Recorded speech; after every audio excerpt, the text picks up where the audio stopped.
Assalamualaikum warahmatullahi wabarakatuh. Alhamdulillahilladzi an'amana bi nikmatil iman wal salam wa zayyana akhlaqana bi nuri hidayatil Qur'an. Nahmaduhu wa nasta'inu wa nastaghfiruh wa na'udzu billahi min sururi anfusina wa min sayyiati a'malina. May yahdihillahu fala mudhillalah wa may yudhlil fala hadiyalah. Asyhadu an la ilaha illallah wa asyhadu anna Muhammadan abduhu wa rasuluhu nabiyya ba'dah. Allahumma shalli wa sallim wa barik ala abdika wa nabiyyika wa rasulil karim sayyidina wa ala Muhammadin sallallahu alaihi wasallam wa ala alihi wa ashabihi ajmain wa ala tabi'ina wa tabi'ahum wa man tabi'ahum bi ihsanin ila yaumiddin wa sallama tasliman katsiran ma ba'du. Ibu-ibu, bapak-bapak, hadirin hadirat jamaah salat subuh yang dimuliakan Allah. Tak henti-hentinya kami selalu mengajak, menghimbau, marilah kita selalu memanjatkan puji syukur subhanahu kepada Allah SWT dengan ucapan alhamdulillahirabbil alamin. Kita bersyukur kepada Allah Ta'ala segala nikmat yang diberikan Allah Ta'ala sejak dari kita bangun pagi, bangun dari tidur, kemudian beraktivitas sampai akhirnya tidur kembali untuk beristirahat. Bahkan di dalam tidur itu suatu nikmat dari Allah Ta'ala yang tiada terhingga.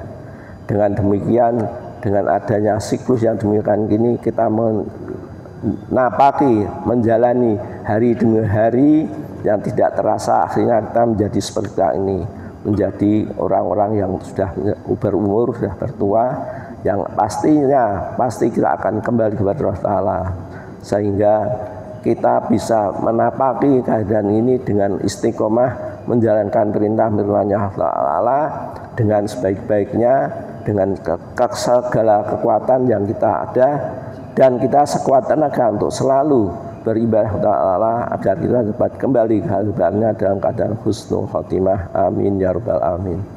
Salawat dan salam semoga selalu tercurah hadirat Nabi Agung Muhammad SAW beserta keluarganya, para sahabatnya, dan para umatnya senantiasa setia dan taat menjalankan syariat yang beliau yang akan membawa kebahagiaan tidak hanya di dunia namun juga membawa kebahagiaan di akhirat nanti. Amin amin ya rabbal alamin.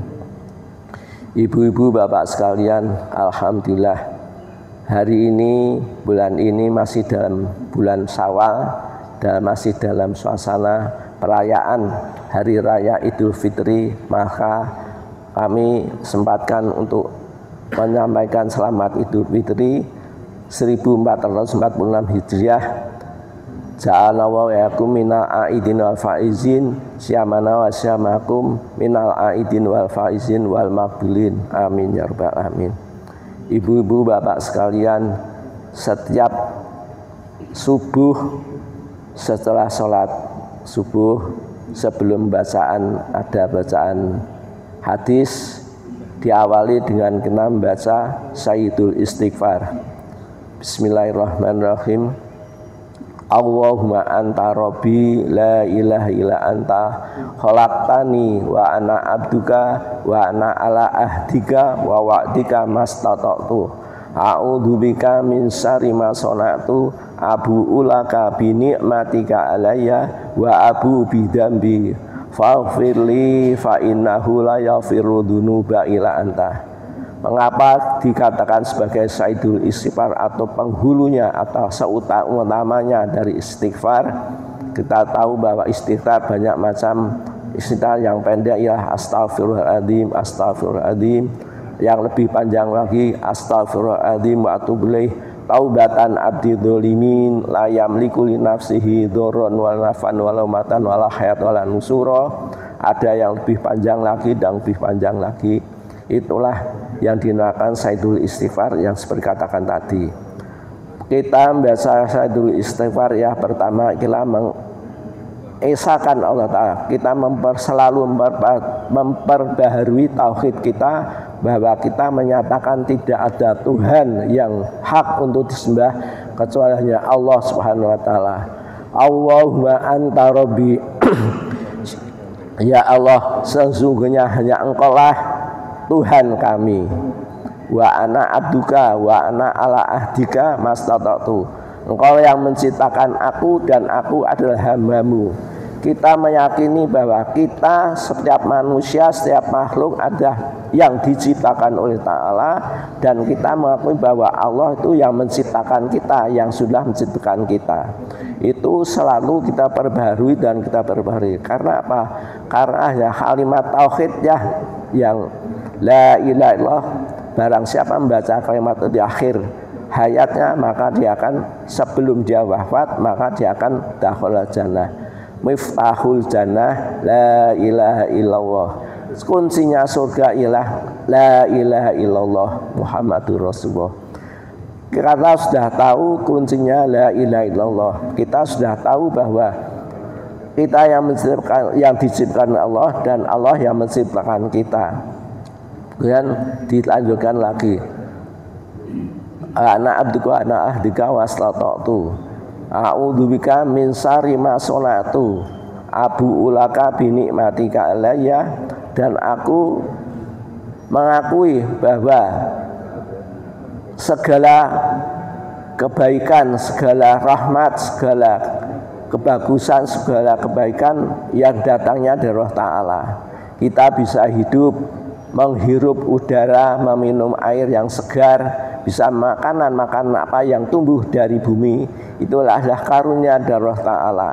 Sebelum sekedar menjadi modern seperti dulu, pada zaman dulu, bahwa manusia itu masih tergantung dengan alam. Dia makan apa yang ada di alam. Awal menumbuhkan buah-buahan, dia makan. Belum kemudian Allah mengajarkan cara bercocok tanam, bagaimana membudidayakan supaya buah yang dia cari di muka bumi ini tidak habis. Kalau dulu tuh hanya taunya mencari dan mencari manfaatkan yang ada. Kita mencari umbi-umbian, tidak tahu cara menanamnya, namun kemurahan dari Allah Ta'ala, maka buah-buahan yang kita ambil langsung dari tanah itu pun karena kita mungkin ya karena tidak dimakan buahnya itu, tidak ada isinya, seperti kita memakan buah salak, kita memakan durian, karena yang itu tidak bermanfaat dan tidak bisa makan, maka kita buang. Dan rahmat Allah Ta'ala pun demikian, barang yang kita buang tidak gunakan oleh Allah dijadikan menjadi tumbuh-tumbuhan yang akhirnya juga akan menumbuhkan buah yang buahnya kita akan makan lagi. Itulah rahmat dari Allah Ta'ala, sehingga apa yang disediakan oleh Allah Ta'ala untuk kebutuhan makhluknya tidak akan habis dan tidak akan habis. Namun dunia akan rusak, akan habis oleh orang-orang yang rakus, karena orang-orang yang rakus itu tidak memanfaatkan sebagaimana seperlunya, tapi dia akan mengambil lebih dari itu, bahkan dia menimbulkan kemudian seolah-olah dia akan hidup selamanya di dunia. Alhamdulillah kita orang yang beriman, Quran yang diajarkan oleh Allah melalui wahyu-wahyunya dalam Al-Quran, kita diajarkan oleh guru-guru kita, oleh orang-orang tua kita, diajari bagaimana bahwa kehidupan itu siklus ya, tidak hanya sekali aja sudah mati itu sudah.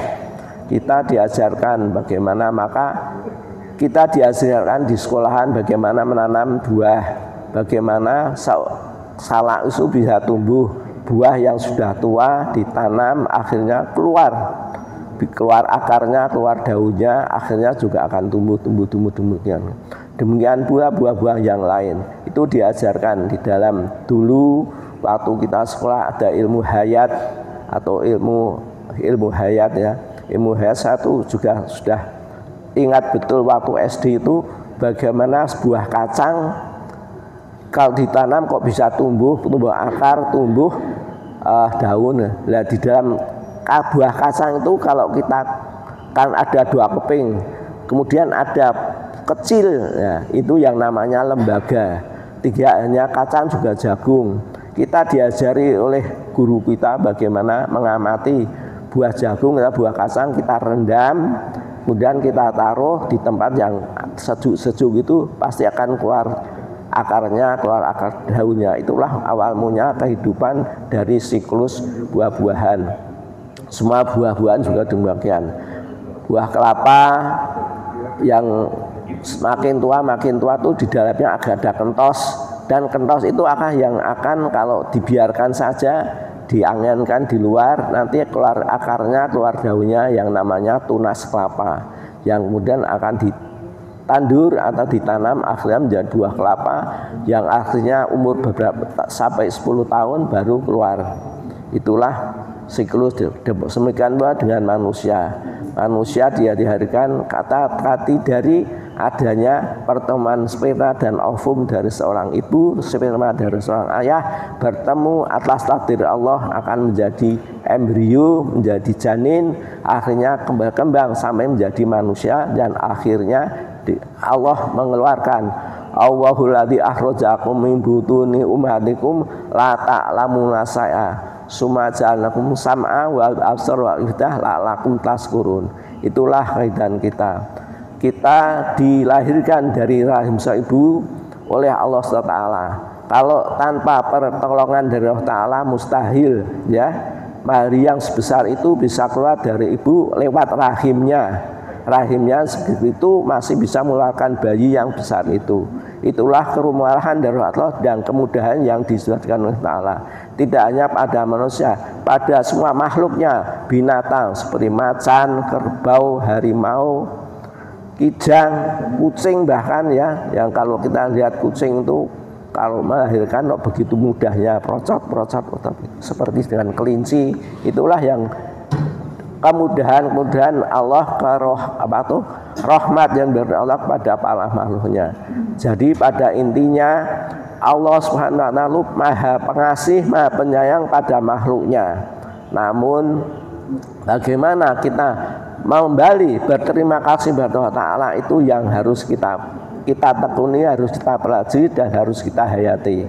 Karena tidak semua manusia mendapatkan hidayah untuk bisa bersyukur kepada Allah Ta'ala. Bagaimana dia bersyukur, bagaimana dia menyembah kepada Allah Ta'ala, Tuhan yang sudah menciptakan dia dan sudah memberikan rezeki pada dia, sudah memberikan keselamatan pada dia, sudah memberikan kebahagiaan pada dia untuk hidup di dunia ini, namun mereka tidak tahu bagaimana bersyukur. Oleh karena itu kita harus bersyukur dengan membaca Alhamdulillah Rabbil Alamin. Tidak-tidaknya itu harus membaca Alhamdulillah Rabbil Alamin. Dengan banyaknya bersyukur, Allah akan memberi balasan atau memberikan wa man tashkuru fa innama yashkuru li nafsih. Bahwa saya bersyukur, Allah akan menambah syukur kepada mereka.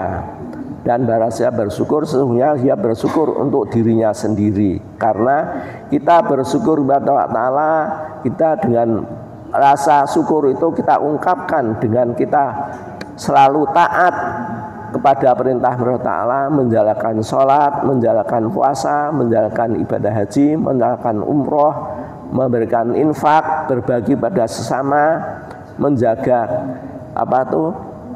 keharmonisan kehidupan antara sesama manusia adalah bentuk-bentuk syukur dari Allah Ta'ala. Sebagaimana kita menjalankan perintah Allah, kita karena kita di bulan Syawal, sebelum bulan Syawal ada nama bulan Ramadan, kita diwajibkan oleh Allah Ta'ala menjalankan puasa di bulan suci Ramadan. Syahrul Ramadan alladzi unzila fihil Qur'an hudal linnas wa man syahida minkum syahra falyasum. Bulan puasa adalah bulan diturunnya Al-Qur'an yang akan menjadi pedoman bagi manusia, dan barang siapa berada di bulan suci Ramadan maka dia diwajibkan berpuasa. Kutiba alaikumusiyam kama kutiba alladzina min qablikum la'allakum tattaqun. Kewajiban puasa tidak hanya kepada kamu wahai umat Nabi Muhammad, tapi juga pada umat-umat sebelum Nabi Muhammad SAW. Semua umat pasti karena kewajiban ibadah puasa, namun syariatnya bagaimana pelaksanaannya kita tidak tahu.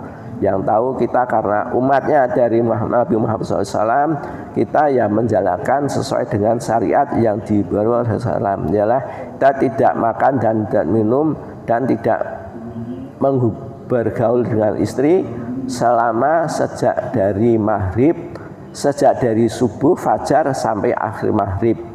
Kalau sudah maghrib, sudah berpuasa, maka larangan itu sudah terbebas, berarti bisa dilaksanakan. Kita bisa boleh makan, minum dan juga menggauli istri kita.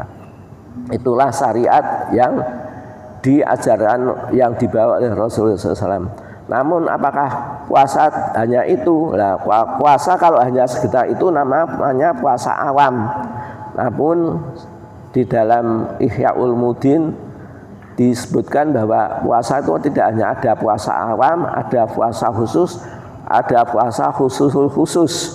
Puasa awam yang hanya itu, tidak makan, tidak minum, tidak bergaul, tidak berhubungan dengan istri pada sejak dari fajar sampai maghrib, itu hanya puasa awam. Namun puasa khusus itu tidak sekedar itu, tapi juga menjaga mata, hati, seluruh anggota dari tubuh kita itu selalu kita menahan diri agar tidak puasa kita tidak tercemar atau tidak supaya kita tidak hanya mendapatkan rasa lapar dan dahaga saja, namun kelebihan maka pikiran kita, akal kita, mata kita gunakan untuk selalu beribadah kepada Allah. Bulan puasa ialah bulan Ramadan, ialah bulan tarbiyah atau bulan pendidikan bagi seluruh umat yang Islam. Berpendidikan bagaimana? Pendidikan agar kita mendapat derajat predikat manusia orang yang takwa, la'allakum tattaqun. Maka bulan Ramadan itu menjadi perhatian penuh dari seluruh umat Islam karena apa? Bulan Ramadan adalah bulan tarbiyah yang mengajarkan kita untuk bisa mencapai derajat takwa pada Allah Ta'ala. Dan Allah SWT agar umatnya bisa menjalankan puasa ini dengan sebaik-baiknya, maka Allah membuka pintu surga seluas-luasnya, menutup neraka serapat-rapatnya, dan membelenggu para syaitan dan iblis agar tidak mengganggu umat-umatnya yang Allah kasih, orang yang rahmati untuk beribadah kepadanya. Orang-orang Islam, orang-orang yang beriman yang menjalankan syariat agama dengan sebaik-baiknya, karena puasa itu perintah Allah tidak hanya puasa. Seperti dalam rukun Islam kan pertama kita syahadat, kedua menjalankan sholat, kedua puasa, 4 zakat, dan kelima haji. Syahadat selalu kita baca, tidak hanya kita di dalam sholat yang pasti ada ya, tahiyat pasti ada syahadatnya, asyhadu alla ilaha illallah, asyhadu anna muhammadar rasulullah, Allahumma, kemudian diteruskan dengan salawat. Maka setiap sholat pasti membaca syahadat. Bagi orang Islam, setiap yang menjalankan sholat pasti selalu memperbaharui syahadatnya. Kalau tidak mengaku orang Islam tapi kok tidak sholat, maka dia diragukan keislamannya, walaupun dia bersyahadat waktu nikah misalnya dia. Dan waktu nikah syahadat itu tidak seperti orang yang mu'alaf ya, masuk Islam tangan kemudian syahadat itu, dan tidak. Syahadatnya waktu nikah kan dibaca bersama-sama, dari hadu dengan astagfirullahaladzim, astagfirullahaladzim wa atubu ilaih, kemudian asyhadu alla ilaha illallah wa asyhadu anna muhammadar rasulullah, itu kan dibaca bersama-sama. Namun kalau dengan naib kan angkah tuka wazhab tuka bimaril ghafur, atau aku nahkan kamu dan aku nikahkan dan kawinkan kamu dengan sefulan dengan mahar sekian. Yang diucapkan itu kan nikahnya, namun syahadatnya dibaca bersama-sama. Itulah bedanya kalau seorang yang nikah dengan orang yang mu'alaf. Mu'alaf itu yang ingin masuk Islam, dia menyatakan diri dengan Islam, dia harus bersyahadat. Syahadatnya itu harus dia syahadati dengan orang yang mengislamkannya itu. Bisa dengan seorang pemuka agama, dengan seorang imam yang ditunjuk, atau mereka yang percayai. Kita bersalaman, kemudian ucapkan apa yang seperti saya ucapkan. Asyhadu alla ilaha illallah wa asyhadu anna Muhammadar Rasulullah. Aku bersaksi tidak ada Tuhan selain Allah, dan aku bersaksi bahwa Nabi Muhammad adalah utusan Allah.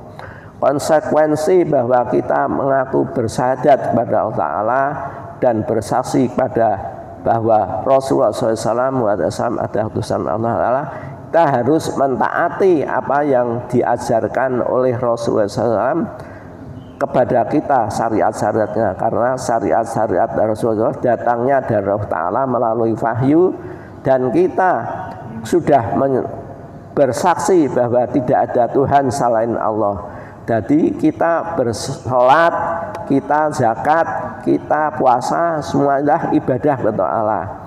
Dan bentuk-bentuk niat dari ibadah kepada Allah pasti diikuti dengan lillahi ta'ala. Naitul haja wal umrata lillahi ta'ala. Usolli lillahi ta'ala. Nawaitul wudu lillahi ta'ala. Bismillahirrahmanirrahim. Allahumma, kita arja zakat al-fitri wal mali lillahi ta'ala. Kita berkorban juga lillahi ta'ala, di dalam akad pasti lillahi ta'ala. Itulah ciri-ciri bahwa kita beribadah. Karena itu kalau kita niatnya sudah betul-betul lillahi ta'ala, pasti kita beribadah pada Allah Ta'ala.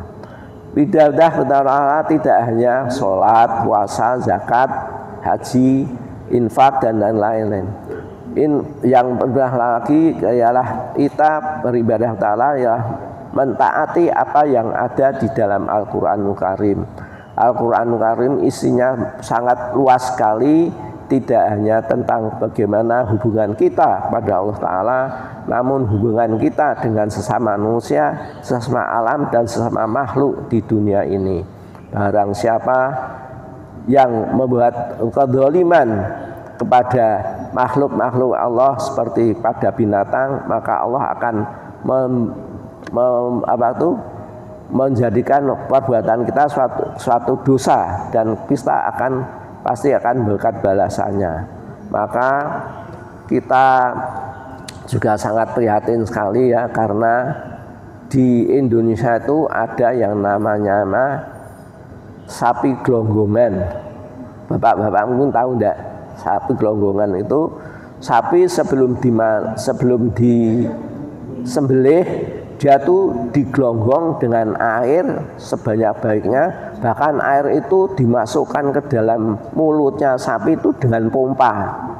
Itu banyak sekali diboyolali, dan itu dirahasia oleh para polisi, dan orang yang melakukan itu pasti kena pidana karena berbuat dolim kepada binatang. Apa keuntungannya tuh ya sebenarnya tidak seberapa, hanya penambahan berat badan dari binatang, dari sapi yang disembelih, sehingga kalau dihitung misalkan 1 kilo daging basah itu sebenarnya netonya tuh paling ya 9,5 atau paling yang 0,5 kilo itu berupa air. Ciri-cirinya air itu kalau digantung tuh airnya selalu menetes, dan dagingnya berupa putih, tidak seperti daging-daging yang segar berupa merah dan tidak berair. Itulah sehingga barang siapa man yarhamu fil ard yarhamu wahu man istilahnya gini, barang siapa yang memberikan kasih sayang pada yang di bumi, maka Allah akan berikan rahmat kepada mereka. Jadi bagaimana kita supaya bisa selalu menjaga kehormatan itu. Kemudian tidak hanya kepada manusia, terutama kepada manusia. Di dalam manusia kita berhubungan dengan berbagai manusia, tidak hanya agamanya, rasnya, juga agamanya dengan kebudayaannya. Oleh karena itu kita selalu untuk lita'arofu inna akramakum indawa'akum. Kita diciptakan oleh manusia berbagai suku dan bangsa untuk lita'arofu, untuk saling mengenal. Dan sesungguhnya inna akramakum indawa'akum, sesungguhnya orang manusia yang manusia di sisi Allah ya paling takwa kepada Ta'ala. Kita di Gombel sini saja ya, ada yang beragama Islam, ada yang agama Katolik, dan ada agama yang Konghucu, ada agama yang lain. Ada selalu menjaga lakum dinukum waliyadin, bagimu agamamu dan bagimu agamaku. Tentang akidah kita masing-masing, bagaimana cara kita berserah diri pada Ta'ala, kita menyembah, kita memenuhi syariat masing-masing. Kita tidak perlu mencampuri atau tidak perlu mencemooh atau mengganggu atau menjelek-jelekan agama-agama yang lain. Rasulullah sendiri melarang untuk kita selalu menjelek-jelekan agama lain atau mencemooh. Karena kalau kita mencemooh atau menjelek-jelekan agama lain, maka pasti akan orang yang beragama lain pasti akan mencemooh kita dan juga akan menjelek-jelekan kita. Itulah yang diajarkan oleh Allah. Maka kita sebagai manusia, sebagai orang Islam, yang kita jaga ialah ukhuwah Islamiyah, ialah persatuan bagaimana sesama orang Islam yang sudah mengaku Allah sebagai Tuhannya, Allah sebagai yang kita sembah, Muhammad Rasulullah sebagai utusan kita, Al-Quran sebagai panutan untuk kehidupan kita. Itulah yang kita jaga. Itu pun pasti ada perbedaan penafsiran di antara sesama umat Islam. Karena dengan Bapak mungkin tidak sesat jalan dalam hal yang lain. Namun semua yang tidak sejalan itu biasanya dibilang furuk atau cabang-cabang dari keagamaan. Yang utamanya seperti sholat, puasa, haji, zakat, sampai berkurban itu tidak ada perbedaan. Maka begitu yang ada yang perbedaan itu kita ya tidak perlu diperbesar atau diperuncing. Yang penting yang furu itu, yang wajib-wajib itu yang harus kita jaga bersama-sama. Kita sholat berjamaah, kemudian kita melakukan ibadah kurban bersama-sama. Ya, kita kalau kita patungan ya patungan, bagaimana berapa harganya, berapa tiap orang kena berapa untuk membeli 1/7 bagian dari sapi itu berapa ya, gitu harus gitu. Kemudian infak juga itu kita masukkan ke dalam kantong-kantong kencereng-kencereng yang sudah beredar atau pada tempat-tempat yang sudah disediakan. Itulah yang perlu kita jaga sebenarnya. Masyaallah, yang saya katakan tadi kan bulan Ramadan adalah bulan tarbiyah, bagaimana kita belajar dan selalu belajar, dan dari tiap tahun pelajaran untuk menjadi orang yang bertakwa itu selalu diulangi oleh kepada kita. Kalau kita diberi kepanjangan umur oleh Allah Ta'ala, diberi kesempatan oleh Allah, maka dari tahun ke tahun seharusnya kita meningkat ibadah kita, rasa iman kepada Allah Ta'ala, rasa khusyuk kita dalam beribadah kepada Allah Ta'ala, rasa keinginan kita untuk selalu mencari ilmu Allah Ta'ala yang belum kita ketahui. Itulah ciri-ciri dari orang-orang yang bertakwa. Orang bertakwa adalah kebaikannya selalu bertambah, kekhusyukannya bertambah, solidaritasnya bertambah, kemudian rasa kemasyarakatnya bertambah, rasa kedermawannya selalu bertambah. Itulah yang mendapatkan kebahagiaan atau kesuksesan di dalam menjalankan bulan suci Ramadan. Namun yang bisa meniru atau bisa menilai bagaimana nilai ibadah kita di bulan suci Ramadan tahun ini hanya kita masing-masing. Kita hanya kita bisa menilai berapa nilai yang pantas kita dapatkan untuk mendapatkan nilai di dalam ibadah bulan suci yang kemarin lalu. Alhamdulillah kalau kita bisa umur panjang, kita bisa menemui bulan suci Ramadan, kita bisa memperbaharui lagi untuk memperbarui nilai-nilai yang tahun kemarin kurang, merasa kurang, kita tambahi. Oh, tahun dulu kurang di dalam misalkan rasa kebersamaan, rasa kita untuk saling berbagi di dalam apa saja, berbagi dalam ilmu, berbagi dalam pengetahuan, berbagi dalam kesejahteraan dan dengan rizki, dengan mal, harus kita perhatikan. Namun semua itu harus kita perhatikan dulu. Wabtaghi fima atawad darul akhirah wala tansa nasibaka minad dunya. Dan wabtaghi fima, dan kejarlah untuk kehidupan akhirat nanti dengan apa yang sudah diberikan Allah Ta'ala kepada kamu. Berupa apa? Ilmu dengan kekuatan jasmani rohani, kesehatan jasmani dan rohani, kemudian harta yang diberikan Allah, kesempatan dan keluasan ilmu yang diberikan kita, semua itu untuk kehidupan di akhirat nanti. Wala tansa nasibaka minad dunya, namun jangan engkau abaikan untuk kehidupanmu di dunia. Kita sebagai manusia harus hidup harus makan itu harus mencari rezeki, dan rezeki itu harus kita amalkan. Maka rezeki yang kita dapatkan dari jerih payah kita dalam berniaga, dalam bekerja di kantor, dalam kita memberikan ilmu, menjadi seorang guru, bisa PNS, bisa memberikan kursus-kursus, kan mendapatkan imbalan rezeki berupa materi, berupa rezeki. Hendaklah rezeki itu juga kita pikirkan untuk kehidupan di akhirat nanti.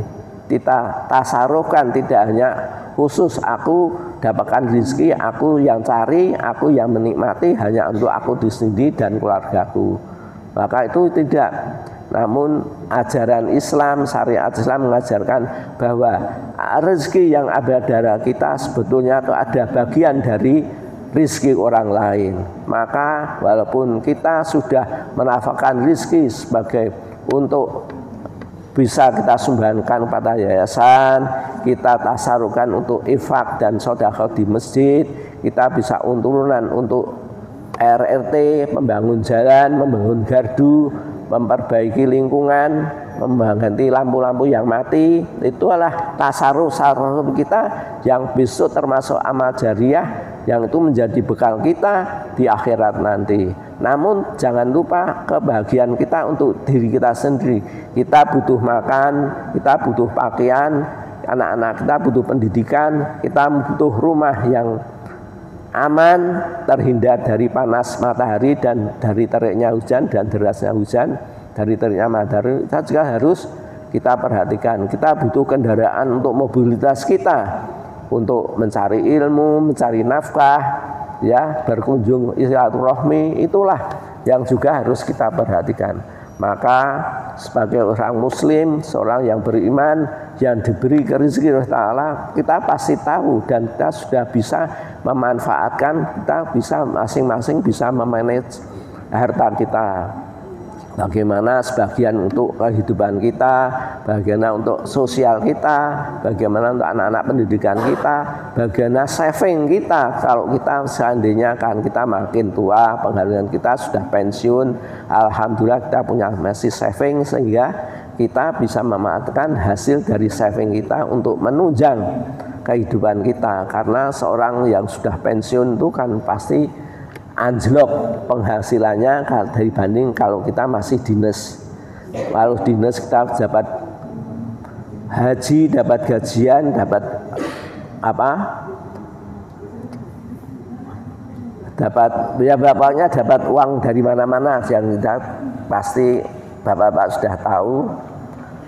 Namun kalau sudah pensiun kan hanya melulu dapat haji dari manfaat pensiun. Itu sangat sedikit kalau kita dibanding bahwa masih kita masih dinas. Namun alhamdulillah karena kita pandai memanage harta rezeki yang diberikan Ta'ala, kita bisa saving, kita bisa sedekah, apa yang menjadi kewajiban kita sebagai seorang muslim dapat kita terpenuhi.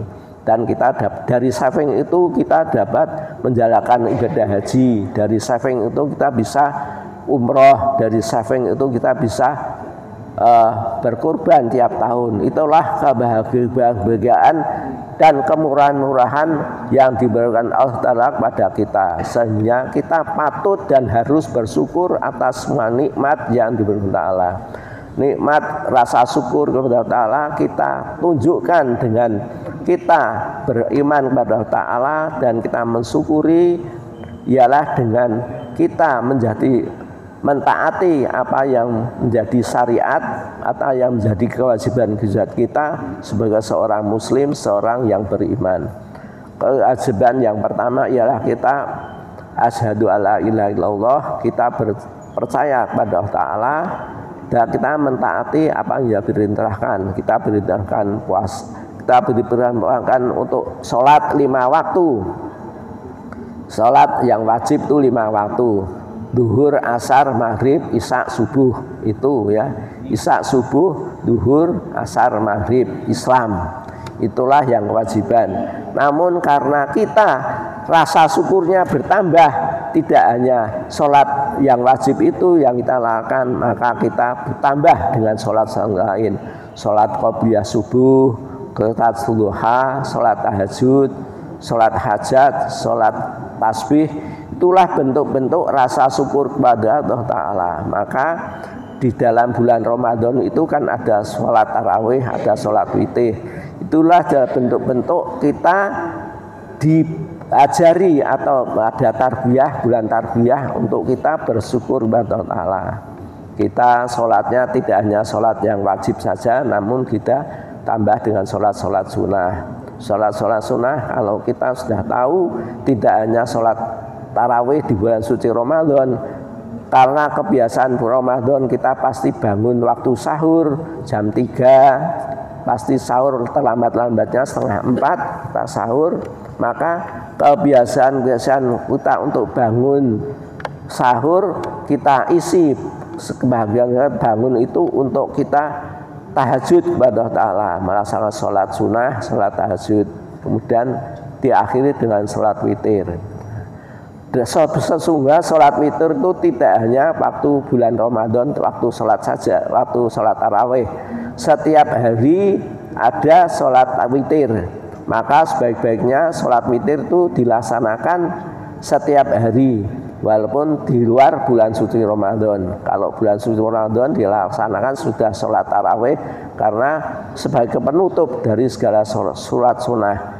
Maka kalau kita sesudah sholat witir, sesudah sholat di masjid, kita tidak perlu sholat witir lagi di rumah, karena misalkan kita waktu sahur, kita kok ada waktu kita sholat tahajud, kita sholat hajat, maka sholat tahajud dan sholat hajat itu tidak perlu kita tutup dengan sholat witir, karena kita sudah witir di dalam masjid.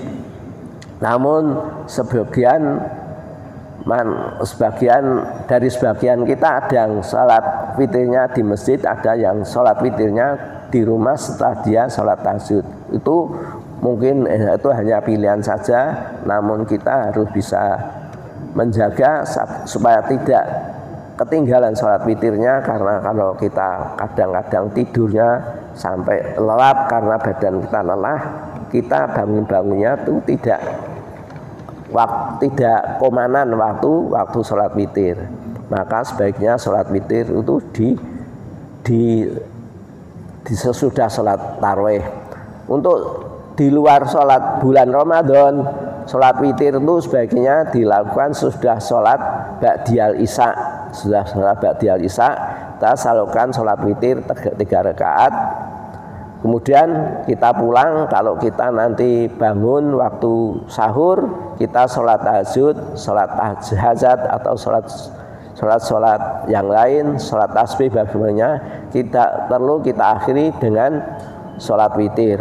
Namun begitu kita terdengar kumandang adzan subuh, bisa kita lakukan sholat fajar. Barang siapa melaksanakan sholat fajar, dia akan mendapatkan apa yang ada di bumi dan di langit dan seisinya. Itulah kebahagiaan-kebahagiaan yang kemurah-murahan yang dimurahkan Allah kepada umat Nabi Muhammad yang selalu senantiasa setia, selalu taat menjalankan perintah-perintahnya.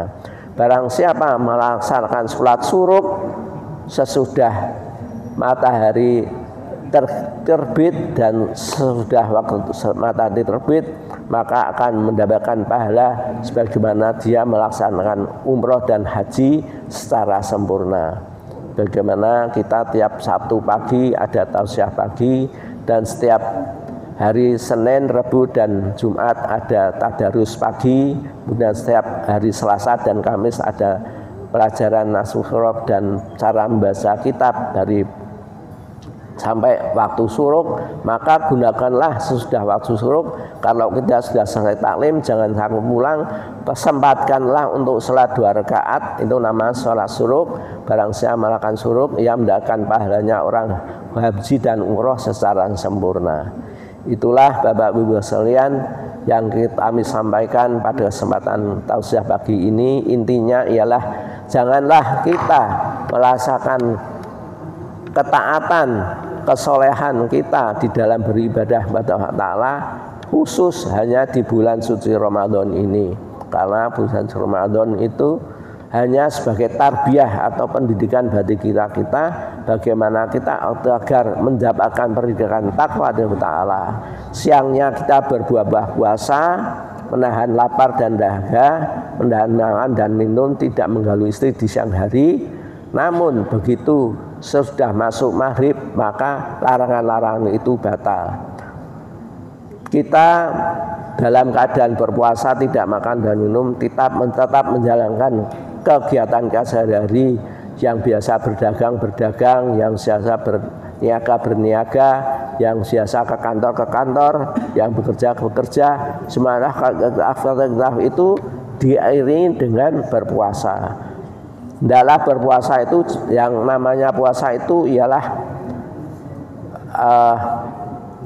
menahan, maka di dalam kita bergajah adalah kita juga menahan dari hawa nafsu kita, dari hal-hal yang tidak halal, dari hal yang sifatnya mubah, yang sifatnya ragu. Bagaimana kita menjaga supaya kita dapat mendapatkan rezeki secara halal, dan rezeki yang halal menjadikan darah kita juga halal. Barang siapa memakan barang-barang haram, maka setitik darahnya akan menjadi haram. Di titik-titik darah yang haram itu menjadikan hambatan kita untuk beribadah kepada Allah. Semoga Allah Ta'ala mengampuni dosa-dosa kita yang sudah lalu, karena dengan ibadah puasa Allah menjamin man sauma ramadhana imana wa ihtisaban ghufira lahu ma taqaddama min dhanbihi. Barang siapa di bulan Ramadan dengan pengharapan akan kehadiran Allah Ta'ala, Allah akan mengampuni dosa-dosanya yang telah lalu. Kita sudah melaksanakan bulan Ramadan 1 bulan penuh, dan kita sudah mendapatkan ampunan dari Allah Ta'ala yang kemudian diakhiri dengan kita memohon ampun atau memohon maaf dengan sesama manusia, karena sesama manusia hanya bisa dihapus kalau kita saling memaafkan. Itulah kearifan lokal yang ada di Indonesia, suatu kebudayaan yang positif dan tidak bertentangan dengan kaidah-kaidah agama. Maka di Indonesia ada yang namanya halal bihalal. Kita sudah mendapatkan ampunan dari Allah Ta'ala, kita memaafkan, mohon maaf pada sesama manusia, pada sesama muslim, pada saudara dan kenalan dan relasi, sehingga dosa kita kepada Allah Ta'ala dihapus, dosa sesama kita dihapus, maka diri kita menjadi orang manusia yang fitrah, manusia yang menjadi suci. Yang penting kita menjaga kesucian yang sudah ada pada diri kita. Bagaimana kita menjaga kesucian kita? Ialah kita dengan taat beribadah kepada Allah, menjaga keharmonisan di antara sesama kita, dan kita juga selalu tidak segan untuk bersalaman memohon maaf Allah. seorang muslim yang bersalaman dengan seorang muslimnya, maka Allah mengampuni keduanya sebelum tangan ketika terlepas. Kalau kita misalkan habis sholat bersalaman, kita berdandan baru ketemu bersalaman, kita mau pulang bersalaman, alangkah bersihnya dosa di antara sesama muslim. Karena kita beribadah ta'ala, kita Allah, kita diampuni dosa oleh ta'ala, kita bersalaman dengan semua muslim, kita diampuni kedua dosanya. Maka janganlah selalu kita menggan kalau bolak-balik kok salaman, bolak-balik kok salaman. Sehingga salaman itu menghembuskan dosa di antara kita. Ada orang yang bolak-balik kok salaman, itu biasanya guyon, ya, hanya guyon saja. Bolak-balik kok salaman itu hanya guyon. Tapi sebetulnya hanya guyon saja kalau ada yang berkata demikian. Kita yakini saja sabda atau hadis dari Rasulullah, barang siapa seorang muslim yang bersalaman, maka Allah mengampuni keduanya sebelum tangan mereka berpisah. Itulah yang saya sampaikan dan sehingga kita bisa menjaga keistiqomahan kita di dalam bulan di luar bulan suci Ramadan, agar diri kita tetap dalam keadaan suci, dalam arti mendapat amanah dari Allah, sehingga akhirnya sewaktu-waktu kita dipanggil oleh Ta'ala dengan dicabutnya nyawa kita oleh malaikat Israel, kita sudah berserah diri dengan sebagaimana la'alakum ya taqul haq taqwa taqati wa la ta'munu la inna la antum. Ya Allah, wahai manusia, bertakwalah kepada Allah sebagaimana takwa, janganlah kamu mati kecuali berserah diri kepada Ta'ala. Maka sesungguhnya kita selalu berserah diri, kita selalu sudah sedia, sudah menyiapkan diri. Barangkali suatu waktu kita akan dipanggil oleh Ta'ala. Dengan jalan apa? Lebih dari 1000 jalan Allah berikan untuk jalan kematian. Mati tidak hanya bagi mereka yang peduli dengan sakit, mati tidak perlu dia yang tua dulu, bisa yang muda dulu, bisa yang sehat dulu, tidak menunggu sakit bisa mati. Itulah yang kejadian-kejadian yang pasti dialami di antara kita. Karena waktu sudah tit, kami mohon maaf atas segala kesalahan yang tidak berkenan di hati. Wa'afu minkum. Wassalamualaikum warahmatullahi wabarakatuh. Alhamdulillah.